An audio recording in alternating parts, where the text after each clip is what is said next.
ప్రియమైన దేవుని పిల్లలారా, ప్రభువైన యేసుక్రీస్తు వారి పేరట మీ అందరికీ వందనాలు. ప్రభువు పేరట మీ అందరికీ శుభములు, దీవెనలు కలుగును గాక. ఈ ఉదయకాలం పరిశుద్ధ గ్రంథం నుండి దేవుని వాక్యాన్ని చదువుకుందాము. అపోస్తుల కార్యాలు 9వ అధ్యాయం 34వ వచనాన్ని చదువుకుందాం. యేసుక్రీస్తు నిన్ను స్వస్థపరచుచున్నాడు. దేవుడు తన మాటలు మనందరి కొరకు దీవించునుగాక. ఆమేన్. ప్రియమైన దేవుని పిల్లలారా, 8 ఏండ్ల నుండి మంచము పట్టి ఉన్న ఐనయ అనే వ్యక్తిని అపోస్తులుడైన పేతురు ధైర్యపరుస్తూ ఈ మాట చెబుతున్నాడు. నేడు నీవు ఏ అనారోగ్యముతో, బలహీనతతో బాధపడుచున్నావో, ఏడుస్తున్నావో, అయితే ఆయనయ్య వలె ప్రభువునందు విశ్వాసం ఉంచుము. ఆయన తన చిత్తములో తన పరలోక వైద్యమును అనుగ్రహించి నిన్ను స్వస్థపరచును. అనారోగ్యముతో నింపి నిన్ను తన సాక్షిగా వాడుకుంటాడు. ప్రభువారు స్వస్థపరిచిన వారు ఎందరో కలరు. వారిలో కొందరిని జ్ఞాపకం చేసుకుందాం. ప్రభువును వెంబడించిన బహుజన సమూహములను ఆయన స్వస్థపరిచారు. ప్రభువును విధేయత చూపించిన పక్షవాయు గలవానిని ఆయన స్వస్థపరిచారు.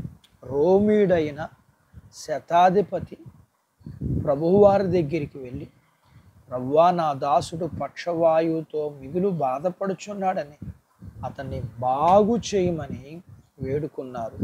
అయితే ప్రభువారు, నేను మీ ఇంటికి వస్తానని ప్రభువారు అన్నప్పుడు శతాధిపతి, ప్రభువా, నీవు నా ఇంటిలోకి వచ్చుటకు నేను పాత్రుడను కాను. మీరు మాట మాత్రము నా సెలవిచ్చిన నా దాసుడు బాగుపడినను. నేను కూడా అధికారమునకు లోబడిన వాడను. నా చేతి క్రింద సైనికులు ఉన్నారు. నేను ఒకరిని రమ్మంటే వచ్చును, పొమ్మంటే పోను. నా దాసులు ఈ పని చెయ్యమంటే చెయ్యను అని చెప్పాడు.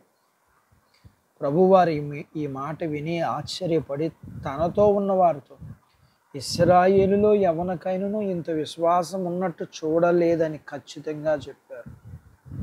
అలా ప్రభువునందు విశ్వాసం ఉంచిన శతాధిపతి దాసుని ఆయన స్వస్థపరిచారు. ప్రియా దేవుని బిడ్డ, నీవు కూడా ప్రభువునందు విశ్వాసం ఉంచి, అలాగే ప్రియ ప్రభువుకు విధేయత చూపించి ఆయన వెంబడించిన వారిలాగా నీవు చేసి ప్రభువారిచ్చే స్వస్థత పొందుకుని ఆశీర్వదింపబడు.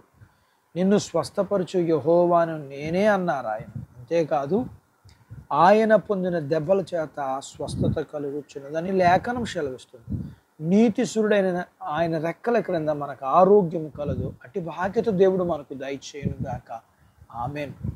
ప్రార్థించుకుందాం. నాతో పాటు ఏకీభవించండి. మమ్మల్ని మిక్కిలిగా ప్రేమించిన మా ప్రియ పరలోకపు తండ్రి, మీ పరిశుద్ధ నామమును బట్టి మీకు వందనాలు. ఈ ఉదయకాలం మీ పాదాల దగ్గర మీ లేఖనాన్ని నేర్చుకోవడానికి, మీ అందు విశ్వసించిన వారిని నువ్వు బాగు చేసే దేవుడుగా, వాక్యం విని నాతో పాటు ప్రార్థనలో ఏకీభవిస్తూ బలహీనంగా ఉన్న వీరి విషయంలో విశ్వాసమును అనుగ్రహించి, అవిశ్వాసం లేకుండా సహాయం చేసి మీ పిల్లలను మీరు బాగు చేసి మీరే మహిమ పొందండి. మీ పిల్లలను కలిగినంతటిని దీవించండి. చిన్న బిడ్డలను, యవనస్తులను, వృద్ధులను, స్త్రీ పురుషులను దీవించండి. వారి చదువులు, ఆరోగ్యాలు, ఉద్యోగాలు, పొలాలు, పశువులను దీవించండి.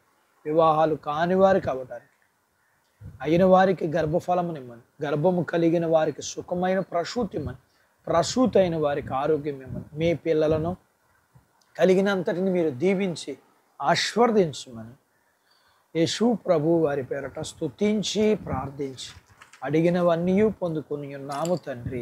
ఆమెన్. దేవుడు మిమ్మును దీవించునుగాక. ఆమెన్.